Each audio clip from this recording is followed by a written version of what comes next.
listening to She Rises, a podcast dedicated to women who are ready to stop settling and start living their lives by design. If you're ready to talk about the stuff that weighs you down and get practical advice on everything from your health, body image, spirituality, relationships, and personal growth, then you're in the right place. Hello, I'm Giovanna, your host, master coach, spiritual teacher, and mind-body expert, and I'm on a mission to unsettle women all over the world. Are you ready to rise?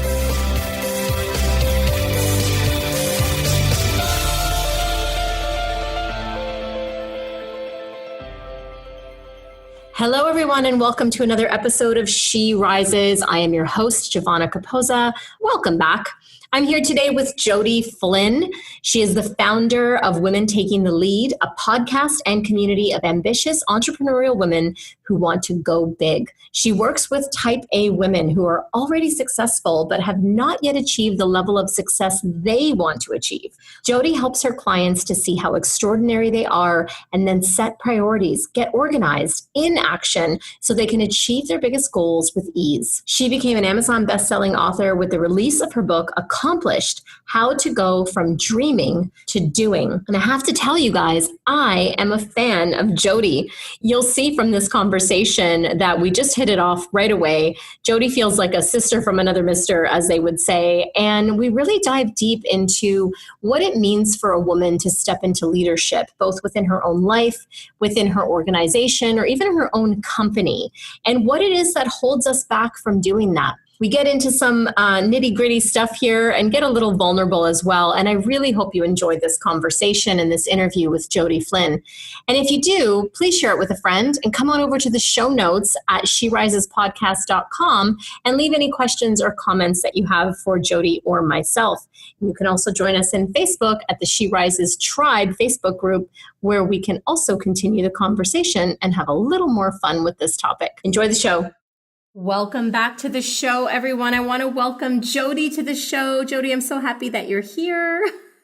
Giovanna, thank you for having me. I'm so excited, and I'm so excited to be hanging out with your audience as well. So thank you all for joining us. I'm excited too, because I mean, we've spoken a couple times. I was just recently on your podcast, and we just have the best conversations. So I was really looking forward to this, and really just looking forward to learning more about you with my audience, and diving a little bit deeper. You have a beautiful website and calling, I want to call it a calling, called Women Taking the Lead. And I want to get into that today. I want to get into what your stance on leadership is and what your views are on that. And then just talk about women and talk about your story, because I really believe that everyone listening has a story and we could all relate when we're hearing each other's story. So I would love to start off with whatever your She Rises story is. We talked about this just before I hit record, and I believe that every woman has this story, and most of us have several, right? Mm-hmm. Yeah. Oh yeah. As you're asking the question, it's like, okay, which one? But right? there was one that really was pivotal in my life. And of course it spanned years, probably, culminating in like a big crescendo. But I was actually like dialoguing with someone on LinkedIn today because I had shared an article that talked about how, you really can take your insecurities and make them work for you. In fact, most successful people have done that.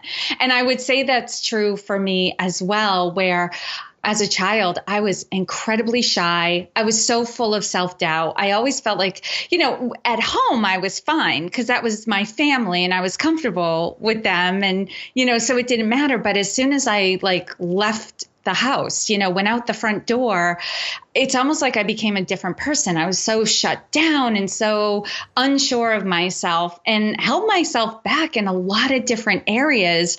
And I tell the story, it was this extreme. I trained myself to breathe silently so that I wouldn't attract attention to myself. Wow. That's how shy I was, right? Like sitting in the back seat of a friend's car, I would startle people sitting in the front seat because if I said something, because they forgot I was there. I was so quiet, right? So that's the level of shyness that I experienced as a child. But I had some experiences growing up, like, to make a long story short, like a friendship that was like my security blanket. Right. And so this person would protect me from the outside world. And it just got to a point where this friend's like, all right, I think you need to leave the nest. I think you need to, kind of like make your own way.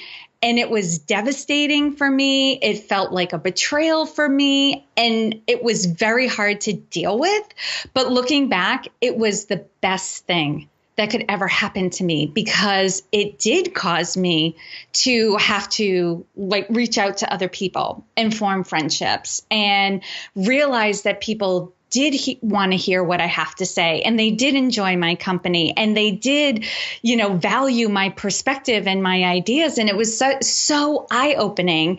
And isn't it so funny that a lot of the work I'm doing in my business is helping other women realize how amazing they already are. I love it. Right? Yeah. And so totally taking my own insecurities and making them work for me, because the more I learn about this for myself, the more I have to share with other people. Absolutely. I was listening to your story, and I think a lot of us can resonate with that. And I'm thinking of like one of the first sentences in the book I'm writing, which says, I was a fearful child.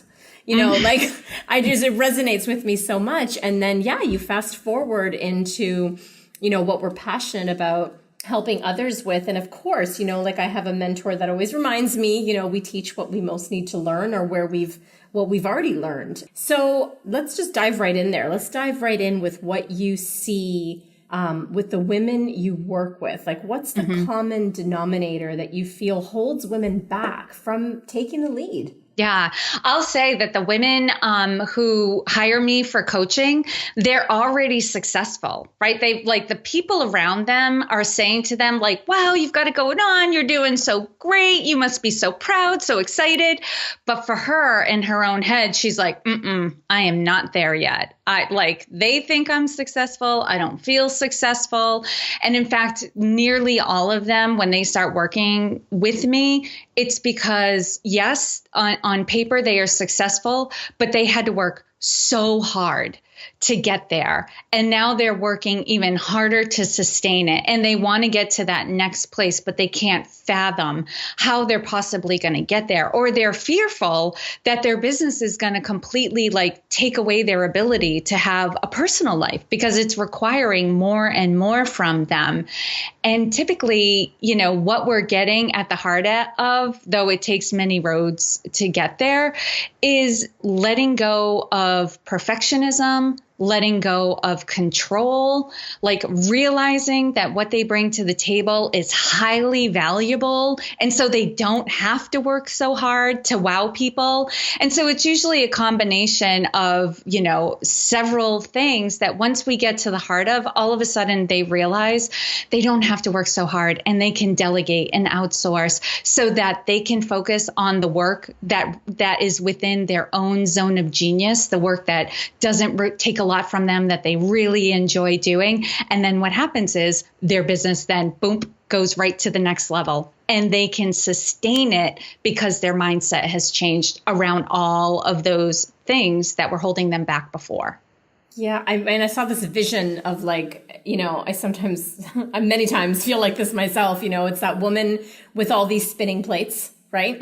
Like that circus act with all these plates spinning. And there is this belief that we have to actually be spinning all the plates, that we have to be doing it all. And I love that you brought up control, and how literally learning the skill of surrender and releasing some control is actually the thing that propels you forward. Can you talk specifically about that? And maybe you have an example? Yeah, absolutely. I had a woman I was working with where when she first reached out to me and we had a conversation about potentially working together, she had stated, I either need to sell my business or bring on a partner. And I've had a partner before, and that didn't really work for me. So I'm not excited about that idea. Right. And she was very these are my options. This is all. And oh man, my heart went out to her, because I was just like, wow, to live in this world where neither option feels good. You can't get out of bed excited in the morning when these are the decisions you're faced with. And I said to her, I go, well, let's start working together and we'll figure it out. going through my process, you'll soon realize which option is the best for you, or maybe there's something else out there. And sure enough, like between like the halfway, because I work in packages with my clients when I first start working with them, and about the halfway to the 75% mark towards there, she had an aha just from the work, just from stripping away like some of these old notions of who she is and who the people around her are and what's possible. She says to me on one of her calls, she goes, Jodi, I think I'm in the way. She had this. Like, Eureka. Yeah, you're like, yeah, because we did talk about like, okay, what should you be focusing on as the business owner, right? So, of course, vision, hiring, the higher level stuff, like where are we going? And I should also be taking a vacation. I can't remember the last time I took a vacation.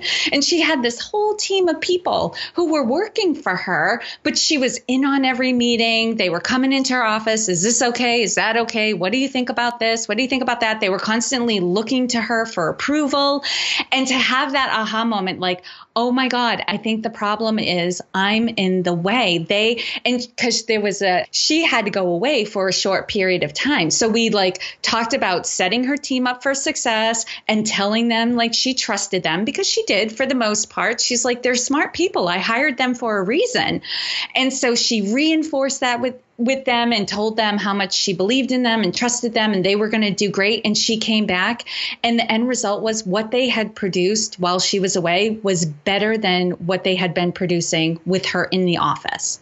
Right. Oh, yeah. And it was such a beautiful moment. And I kind of joke with her. I was like, well, now you have more time to hire, take a vacation and do the visioning for your business, right? It was like she didn't have to sell the business because it was too much of a burden anymore. She didn't have to bring on a partner to share the work. She had the team already in place and everything she needed was already there. All she had to do was change her perspective on how she was relating to it all. It was amazing. Yeah, I mean, it's the classic example of the leader, the owner becoming the bottleneck in their own business, right? Like everything kind of just blocks up there. So would you say that in particular for women in leadership, would you say that is sort of the biggest barrier for them? Or is there something else that you repeatedly witness and see with women taking the lead? Well, I would say that can definitely be common. Another thing I see that's in common is the perfectionism. And with perfectionism, there's also hiding, right? We can't ask for help if we're trying to hide what's going wrong, right? Or what's not working. It's very vulnerable to share with somebody, hey, my business isn't doing very well. Or, and for a lot of these women, it's a shame thing, right? They believe there's something wrong with them. And that's the reason why the business isn't going well, or they're white knuckling it, tolerating it. They don't want to ask for help because they never have in the past, or very rarely in the past have asked for help because of what it means for them. So they try to white knuckle their way, work harder, and hope that things will get better soon, right? When the solution is to find somebody, an expert who can help you in your business, or even a trusted mentor or friend, a coach is great, that you can talk through some of these things and it can give you a different perspective. But the problem is because we're hiding, because we're trying to be, have this perfect persona that we present to the outside world, we end up just suffering by ourselves. And it keeps us trapped and exhausted. And I would say that's the big common one I see for women in business. I would have to agree. And just as you were saying that, I was getting goosebumps all over. I was going to joke and be like, I never do that, Jodi. I don't know what you're talking about. I'm not a perfectionist. But it brought up something really interesting for me. Like just the other day, I decided that I was going to take up something creative and start painting, among other things. And I'm getting more into my creativity vibe lately. And I sat in front of this canvas that I had already kind of, prepped the night before with something. And I sat in front of it and I literally got this like tiny, didn't last for very long, but it was this tiny little twinge of panic. And it was like, what if I get it wrong? Like, what if I do it wrong? And then, of course, the next voice that came in was, it's art. Like, just play, like, just have fun with it. You're not going to get it wrong. But it really slowed me down. And it was so indicative of what you just called out and what you just spoke of, which is this perfectionist thing. Like, what if I get it wrong? What if I don't do it right? Or like the shame piece of like, what if they find out that I don't have my shit together, like, and I don't know how to do this. Right. And it's such a huge, huge barrier. And that just asking for help is such a big deal. Yeah. And we all go through it, right? I go through this too. There are moments when I notice there are some things not working in my business, but I'm like, who would I tell? Right. And I'm a business coach on top of all of it. Like, what if people find out I'm struggling in my business? Like the shame right. of it all. Yeah. Right. And that can keep us, from really solving the problem quickly. Really. I mean, I have some things in my business. I'm working with a digital strategist right now. I'm like, I probably should have hired you a year or two ago. What was I thinking? Right. But it was like, no, I'll figure it out. I'll read a blog post, or I'll just, things will have to change on their own. And, and one of the things I offer my clients is, especially in businesses, you can't relate to mistakes and failure like the end of the world, or like they represent who you are. Because in business, like things are going to go wrong. Like not everything's going to work out perfectly. You need to approach your business more like a scientist. Like think about what you're doing as an experiment, and if it doesn't go right, it was a great learning opportunity. And now you can set up the next experiment. Whereas with some of my clients, they were like, well, what if I do this and it fails? Like, so they wouldn't try because they were afraid of failure. I'm like, well, then you will have learned what didn't work. And then we can go from there.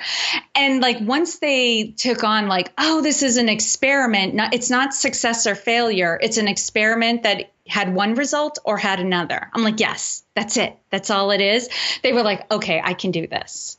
But it's just the mentality. That's a super powerful point, because we'll use our so-called failures as definitions of ourself instead of information. And I'm at fault for this so much too, right? It's like, oh, this failed, so then we equate that I'm a failure. Yeah, right? I suck. Right. Right. Yeah. And we use so much of this external world. And like you said, this experimentation with business, I see this happening as well with my clients, that it becomes a definition of who you are then as a woman, or who you are then as an entrepreneur, because this thing failed. But it's just information, right? Right. And it's information you can do something with. The thing is like, I love Brene Brown, and I love how Rising Strong started with the quote of the man in the arena, the Theodore Roosevelt quote, right? Mm-hmm. If you're sitting in the stands, you are getting no information. You cannot make any changes that will be worthwhile for you, because you're afraid to get into the arena. But it's when you're in the arena and you're in the struggle, right? The struggle is real when you're in the arena, but you're learning so much and you can pivot from it, right? A lot of times I look at who's really making it, right? Who's really successful. They're the ones who didn't hold themselves back because they were perfectionists. Right. They just went for it. Now, here's the thing, too, because I know probably a lot of people listening who are identifying with perfectionism. I don't want to say that's wrong. Like, don't be a perfectionist, blah, blah, blah. But here's the thing. Here's another thing to go for, because typically people who are perfectionists also have a core value of excellence. Right? Strive for some excellence, not for perfection. When I'm going about my projects, my work, especially when it's the first run through, right? So for example, I'm doing a presentation soon for an organization, and it's they asked me to do a new topic that I'm familiar with and I'm comfortable with, but I've never done a slideshow or a presentation on this topic before, right? So it's the first time I'm going to be delivering this particular presentation. I want to wow the crowd. I do, but I'm going for excellence and not for perfection. There will be a part of me at some point that will go, that's good enough. Stop practicing, stop tweaking, stop going crazy, and just relax and deliver it. That is something you can work with. Perfectionism will keep you in the stands watching other people being successful. That's a great distinction. Yeah. Excellence over perfectionism, because with perfectionism, there's almost this inherent, like, you're never going to get it right. Right. Like you won't, because it's reinforcing that not good enough thing. Right. And this is where I want to go next, is I want to talk about this not good enough thing, because I love that you work with and you attract women who are not satisfied with good enough. I totally hear that. We're not satisfied with good enough. And yet there's that paradox that we don't feel good enough. and it's infuriating. And like, I know you wrote this awesome book called Accomplish that we're going to get into now, I'm sure. But can you talk about that a little bit? Because like, we're not satisfied and it's like, this isn't enough. Like, we want more, but we don't feel good enough to go get it. Right. So there is that juxtaposition, right? And what I share typically with my clients is, every quality is like a coin and there's flip sides to the same coin, right? So not being good with good enough, it's neither good or bad, right or wrong. Is it working for you or is it working against you? Right.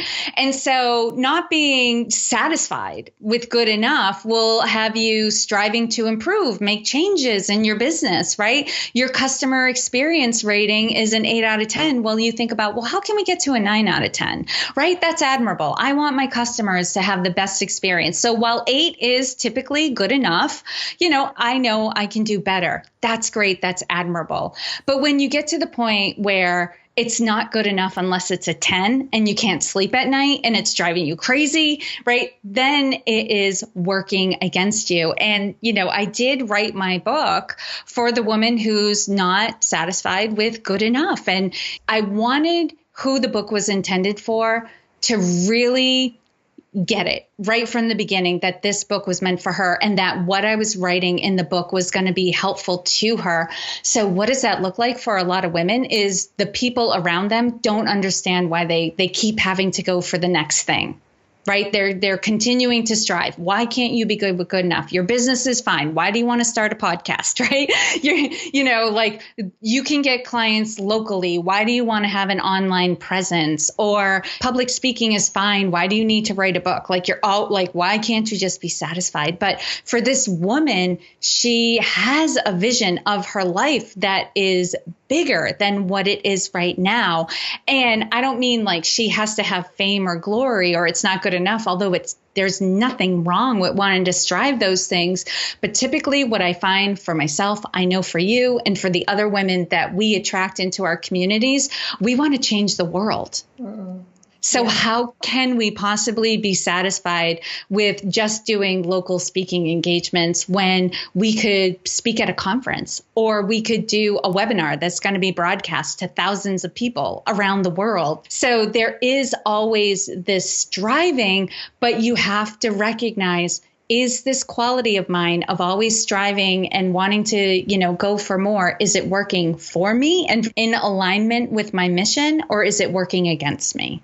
I love the way you broke that down, because what I heard in that was, if not good enough is coming from a healthy place of literally wanting to be better and wanting to do more, then that's one distinction. If it's coming from another place of, I'm not good enough, I need to do this to prove this to myself, I need to be a 10 out of 10 so that when I get there, then it means I made it, then that's the toxic side of not good enough. And I love the way you broke that down into both polarities of that statement. Yeah. And, and I'd also say, is it in alignment with your mission? For me, the customer experience, that's in complete alignment with my mission. So do I want to do more and get better at making sure that the people who interact with me and my brand have a great experience? Yes, knowing that, there's no such thing as perfectionism, but am I killing myself, to come in first place for a marathon when physically I would have to totally rearrange my life to do that. And ultimately, at the end of the day, wouldn't serve my mission, my purpose, or my own personal development. Then I'm going to have to take a step back and take a look at this. Yeah. And so let's talk about that. Let's talk about mission and purpose. And I talk to so many women and men actually who that's fuzzy for them and they don't understand, how do I find that? And how do I make my life that right now feels like it's not good enough? How do I make it in alignment with my mission and purpose if I don't even know what that is? right? This is a stumbling block for a lot of people because, right? And here's the thing, people who are perfectionists too, right? They need to make sure they've got the perfect mission or the perfect purpose for them. And also, if they tend to be on the type A side, which is a personality type that I have and I tend to attract into my communities, there has to be a lot of work to do, right? To get to the heart of it. When discovering your purpose and your mission, I mean, there's work, and I want to put it in air quotes, but it usually means going within and having a heart to heart with yourself. Typically, I find mission and purpose is kind of like how we opened up this call. What was your rising from the ashes story? For me, like as a child, part of the interplay in my shyness and my self-doubt and all of that was I was very sensitive to living in a world, even as a very young child. And, I say part of it is probably because I grew up in the Catholic Church. I was very sensitive to the fact that women tended to be treated as second-class citizens. Right? We were not as important as men. We weren't as valued as men. There were things that men could do that women couldn't do, and things that were not available to women just because they were born women. And that was the only reason. And so the combination of those two things, right? Self-doubt, insecurities, and women in our place in the world and who we are, and bringing our best self forward, that has combined into a mission of helping women to step up as leaders and reach their highest potential and live it out into the world. That's my mission for sure. But when I go back to the heart of it, right? Because like mission and purpose are very similar, but usually mission tends to be very tactical. Like this is what I'm doing and the actions I want to take and the result I want to deliver. When I go back to purpose, for me, I had an epiphany when I was reading Eckhart Tolle's book, A New Earth. And in the very beginning of the book, he describes the evolution of flowers in comparison to the evolution of human consciousness. And when I was reading it, like my body just like I had a visceral reaction, like I was vibrating and I felt like I was on fire. And I thought, oh my God, this is it. I'm meant to serve, to bring about the evolution in human consciousness. So my purpose is to wake people up, right? The mission I'm delivering, right, that has to do with women overcoming self-doubt and insecurities so they can reach their highest potential, absolutely has everything to do with waking them up, right, and bringing about their higher consciousness level. However, my purpose can be applied to everyone. It's not limited to women. Like if you're a human being, you are a part of my life's purpose. However, I am focusing my mission on one particular group, area, and goal in that. Amen, sister.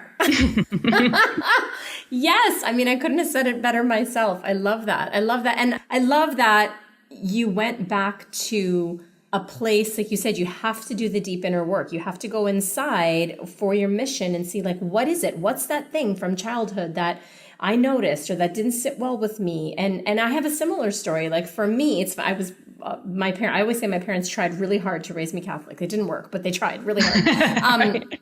And I come from an Italian family, and my parents are like from that generation post-war, grew up in the Great Depression. And so women's roles were very specific and men's roles were very specific. And same thing, I grew up and I saw what my mom had to go through and what she had to sacrifice. And my dad too made sacrifices as well. But we're 4 girls in my family, and that is also part of my root story. So I love that you said, like, go back and do the inside work to see, like, what's that thing that I get so fiery or passionate about, or that I always tell my clients, like, what's that thing that when you start talking about it can just make you cry? And Usually that's your mission. Yes. And and it brings me back to the quote, be the change you'd like to see in the world, right? That change you'd like to see, that's your mission, right? And it's tied to your purpose, right? Which you will find, like it will be there. But what I say to people typically is like, follow your interests, follow where you're curious, follow the change that you would like to see, and you'll hit on it. You don't necessarily have to have it clearly articulated for you to be on your mission and living out your purpose. Yes, totally, totally. I think it was the Dalai Lama that has the quote that the world will be saved by the Western woman. Yes. And I remember when I first heard it, I thought, like, well, that's really limited. Like, what does he mean by that? I mean, I just didn't really like get it. And then I sat with it and I realized it's because in the places, the Western world, as he called it, where we have the opportunity, where we have the freedom and the voice, we are the ones that can raise up the rest of the world if we step into that. Right, right. There's so much power in what we have, and most of us are not present to it. Like we don't think we can make a difference. And the reality is, when you think about it in comparison, to how some women are living in the world, like we have tremendous power. We just aren't present to it. And so we don't do anything with it, or we misuse it.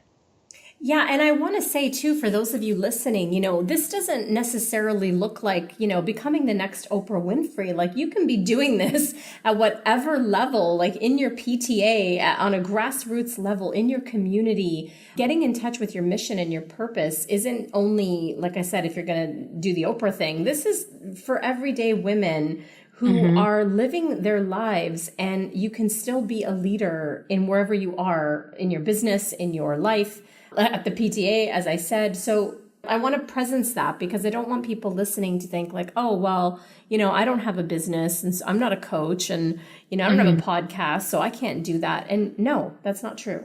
Yeah. And to speak to that, Giovanna, I'm brought back to another Theodore Roosevelt quote of, do what you can where you are with what you have. Right. That will make a tremendous difference. I think about my mom, who's now retired, but she's involved in her church and she has her different women's groups. She brightens people's day, right? That's who she is. She brings that energy to every interaction she has. Is she making a difference in changing the world? Yes, she is. Yes, she absolutely. And this is sometimes how we're disengaged from our power. We don't realize that doing the little things actually creates a tremendous ripple effect. So even by managing ourselves and our own bad day, so we're not dumping it on somebody else, we are actually making for a better world. Yeah. 100% agree with that. I'm stuttering over my words, but I'm so excited. I 100% agree. So I want to talk about the crabs in the bucket, because you mentioned before, that there's going to be people around you when you're going for great, because this isn't good enough, that are going to say, what are you doing? You've got this and you've got that, and you've got a successful business, or you've got a happy this, and why want more? And a lot of times those crabs in the bucket can be close friends, family, they mean well. What do we do with the crabs in the bucket? Right. I was just chatting about this with a friend yesterday, because this is the thing. If you are somebody who recognizes that we're all connected, what that means is if you change, the people around you have to change, right? Even if it's subtle, but most people don't like to change. And if you're going to be the greatest version of yourself, the people around you will have to shift in reaction to that. And most of them don't want to. They feel like it's too much. They can't handle it, right? And if you're bringing a lot of high vibe energy and they're not in a good place, they may find it hard to be around you. So rather than doing something that would be highly conscious, like, okay, I'm like, she's doing great. I can't be around this right now. So I'm going to congratulate her, but then I'm going to remove myself for a little while so I can figure out what's going on for me, right? If they're not in a highly conscious place, they're not going to do that. Instead, they're going to make comments or do things to try to bring you down and remind you of who you used to be to them. right? Because they want you to go back. And a lot of us, we all do this. We do it unconsciously. We have all been that person for somebody else, right? Any interaction, like there's like a triad. I can't remember all of them. There's like the victim, the hero, and the perpetrator, and we've all the rescuer. Yeah. Yes, the rescuer. So we've all played one of those roles. So so it's important to recognize like they are not a bad person for doing this. They're just playing their role.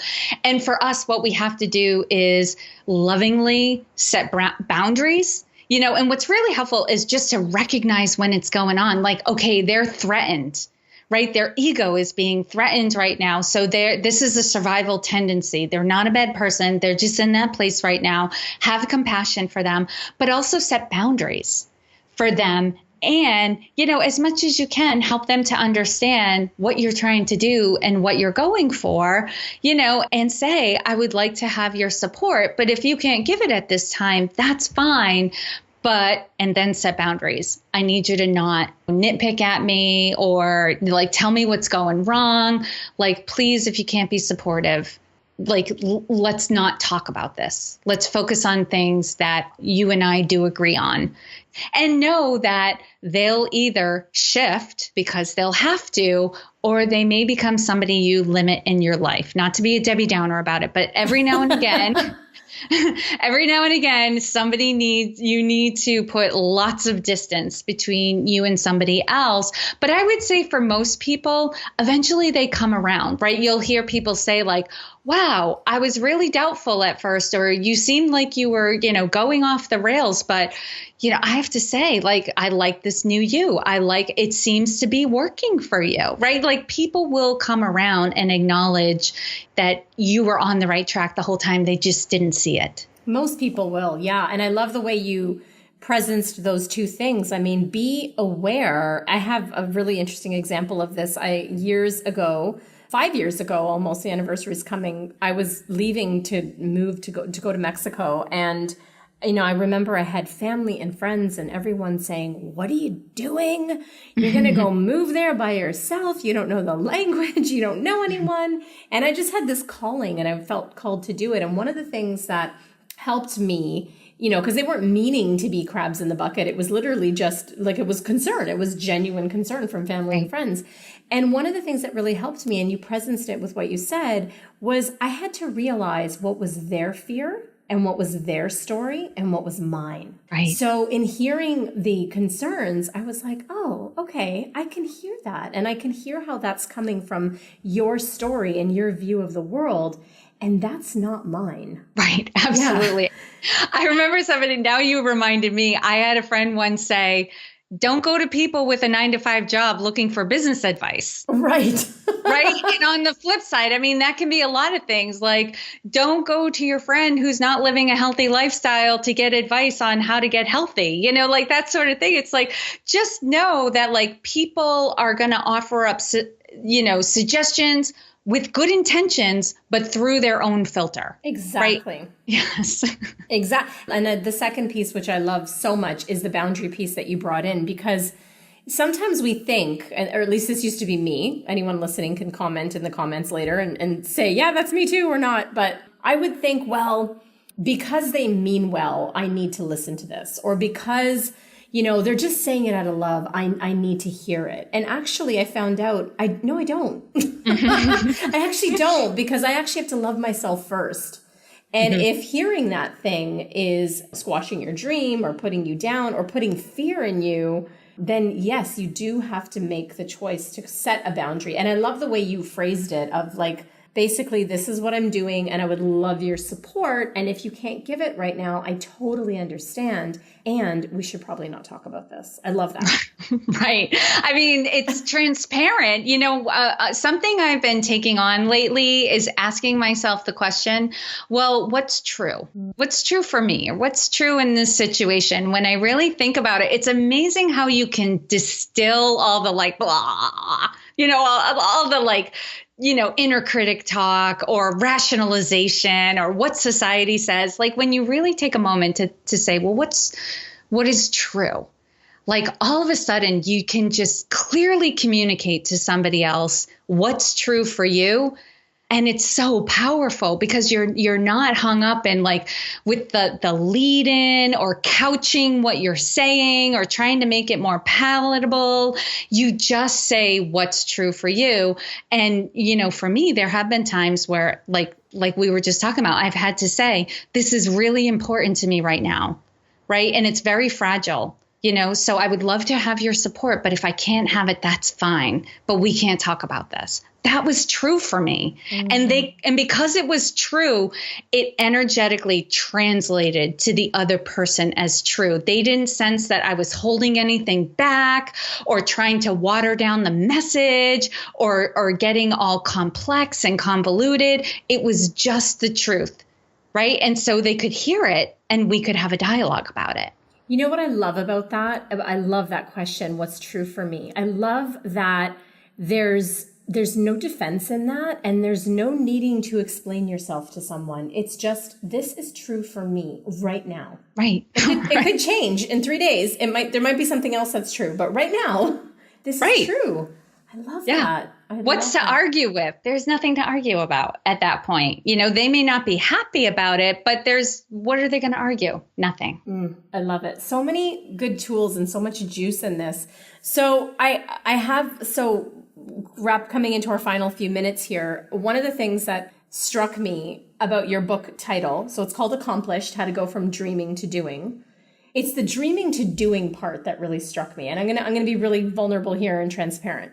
I'm a dreamer. Like, I'm a visionary. I come up with all these amazing ideas, and it's my follow through thing that sucks, right? And this is right. And if you look at my Myers-Briggs and you look at all these, my Colby assessment and all of that, they can all attest to, yes, that's correct. That's my thing. And I had a girlfriend of mine say to me, like, well, you're either like a visionary or an implementer, and you can rarely be both. And you just have to own where you are. And I want to ask you, like, what would you say to that? Because I am like now going to dive right into the depths of this with your book, because that attracted me, right? How do I go from being a dreamer to being a doer? Oh, that's a great question. And it can look different for everybody else. And I love that you brought up your personality as playing into this.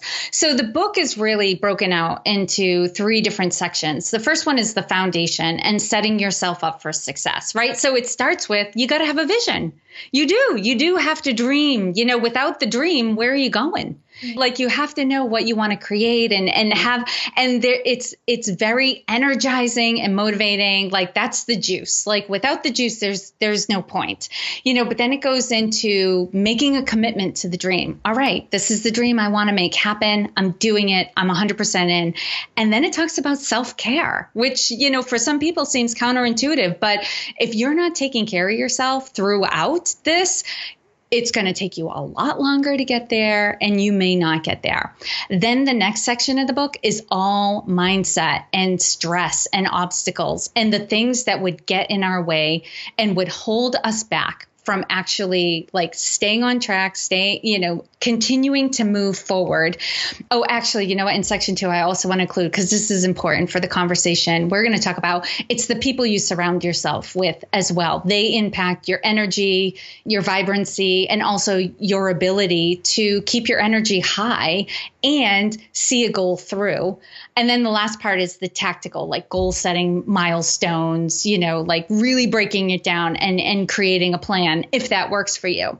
So what could be happening for you, Giovanna? There could be a little bit of perfectionism going on, right? You have the No, I don't think so. I'm really gonna go out on a limb here and what say, are you talking about? right? Because there's the dream, and then like, what happens if like I fail and then I have to give up the dream, because the dream is giving you so much energy right now, right? So there's the fear of failure, like what if it doesn't look like the way I want it to, and all of this stuff. So there's a little bit of like staying in the stands and not going down into the arena to play it out. That could be going on. And also, there's nothing wrong with being a visionary, right? You just have to balance it out to have on your team doers. Yes, totally. That right? has helped. Yes, right. And that helps you move forward because, in a lot of ways, I'm with you. Like, I like the high level, like, where are we going? What's the vision? I even love for me, creating the plan and getting organized and milestones. Some people don't love that. I love that part. I get so energized by it. But then when it comes down to the nitty gritty and the details and, like things like reading instruction manuals or, finding out all the different components of what a software can do and, making things integrate and play nice, I'm like, well, ugh. It's gross. Like I immediately become turned off and I procrastinate and it's gross and I don't want to do it. And then I find like I need to take more breaks because my energy is getting drained by it. But if I outsourced it, somebody else would just be like, oh, yeah, I'll have that for you in 15 minutes. I'm like, how is that even possible? Right. But that's their zone of genius. It's not mine. So it's also important to recognize what are your core values? What's your personality type? What are your strengths? I call them like, what are your superpowers? Like what you're so good at, you don't have to give any thought. And then on the flip side of that, what's your kryptonite? And give your kryptonite away. Right? Because I know people get afraid, like I'm giving up control or I'm going to have to spend money. But what is your time worth and your energy worth? It's not just your time. And your sanity. Your sanity. Yeah. Because not only will it take you 2 to 3 times longer than it would for somebody who that particular task is their zone of genius, but even after spending 2 to 3 times longer to complete it, you're now exhausted and you have to recover. Yeah. And it's so much time wasted and so much energy that could have gone somewhere else. Absolutely. On things that you're naturally good at, love to do, and probably have the greatest impact on your business. I'm getting so much better at this. I've partnered with a colleague of mine and we're putting together a spiritual and business retreat for women in Bali next year. And she is so excited about crunching the numbers and doing the budget and all. And I just want to vomit. Like that is not my thing. But every time we have a meeting, I laugh and I just say, we have the best partnership because I'm the creative. Let's set the curriculum. Let's do all that. And she just loves doing the other stuff. And I thought, just good for you. Not just have at it. I'm going to take it away. So I'm getting better. I'm getting better. That is the perfect example. And then you're going to bring your genius there, which, here's me going out on a limb again, is the interactions with the participants. Like you're going to make sure that they have this amazing, juicy experience because that's the energy you bring. Yeah, totally. And she brings that energy as well, but it's just like there's a whole other talent and zone. I love that you said zone of genius, right? The Gay Hendricks book, is it Taking a Leap? Talks about the zone of genius. That's her zone of genius. And I'm getting better at that because what I used to do is I used to berate myself for not being good at those things. Like I should know these things. I should this and I should. And then I remember early on in my entrepreneurial days when someone said to me, no, like you shouldn't. Like there's other people and that's what their job is. And I was like, oh, like it was this like foreign concept. Like I can do that. Like I don't have to be good at all these pieces. Yeah. Right. I know. And there again, it can be the conundrum for women who do find themselves in business by on their own. They're solopreneurs, or maybe they have a VA who does like a little bit of work for them. They're usually trying to take on too much and do it all. And then they don't have enough time to actually deliver the product or the service that they intended, right? It very much gets watered down and it's not as fun. And then here's like my prospective client, like, right? She's having to work really hard. She's feeling burdened, like life isn't good. And now her personal time's getting eaten up because these tasks that are her kryptonite are eating up all her time and it's no fun. Yeah. So, I mean, my book was really written for the women who were in that place where my clients typically find me, right? They're overworked, overwhelmed. They have these big dreams for their business, but they can't seem to make it happen. And so the book goes through my coaching process. It's basically a do-it-yourself coaching system to help them break down what's getting in their way so they can start getting the results that they've been wanting to have in their business for the longest time. Yeah. And I heard you say something there too. And also like start enjoying it again, because I know so many women, and this happened to me, like, I think it was about 3 years ago, where I was just like, screw this. I am throwing in the hat. Like, I just don't want to do this anymore because it's not fun. This isn't why I set out on this path. And that happens too, is that you want to throw in the towel because it's just not what you set out to do. So yeah, I love that. Cool. Jodi, I am so thrilled to have spoken to you again and had such an awesome conversation. Thank you for being on this show. I feel like I can talk to you for ages about this. I feel the same way. Every time we talk, I'm like, oh, it's so great to have somebody who's like a soul sister in your life and you can have these conversations with. And I want to thank, those of you who are listening for joining us. I hope this was incredibly valuable to you, and reach out if there's anything that we can do for you. Absolutely. Guys, I'm so happy you joined us. For everyone listening, Jodi's book again is called Accomplished: How to Go From Dreaming to Doing. Her website is womentakingthelead.com. It's an amazing site. She puts out so much great content and so many resources for you. Jodi, again, thank you for being on the show. I loved having you. Oh, Giovanna, this was incredibly fun. Thank you for having me.